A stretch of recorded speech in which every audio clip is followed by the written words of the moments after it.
morning, Sacramento this afternoon, LA tomorrow, San Francisco on Thursday. Mr. Padilla, we heard from the mayor about how important this is for a city such as Stockton.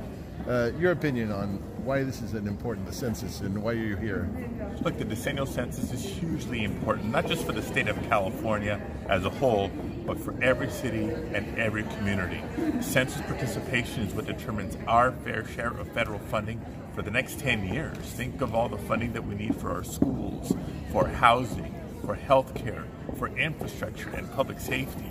If we have an undercount in Stockton, if we have an undercount in California, that means we're not getting our fair share of federal resources.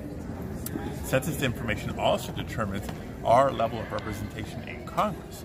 So of course we want to make sure California's voice in Congress is what we deserve, and so we need every family to participate in the 2020 census. It's not just for citizens, it's not just for voters, the census is for everybody. Let's not forget our children. 10 years ago, young children under the age of 5 were the biggest undercounted population in California.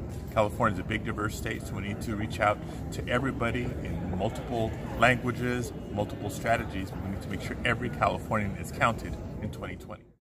The census is so vital to Stockton because the census determines representation, it determines oftentimes federal dollars. It's also our way of ensuring that everyone in this community counts.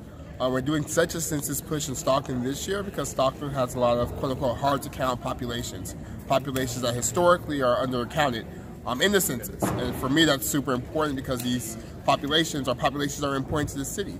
The LGBTQ community, the immigrant community, the homeless community, the Latinx community, etc., the African American community. So we're doing everything we can to make sure that everyone's counted because, as I always say in Stockton, everyone does count.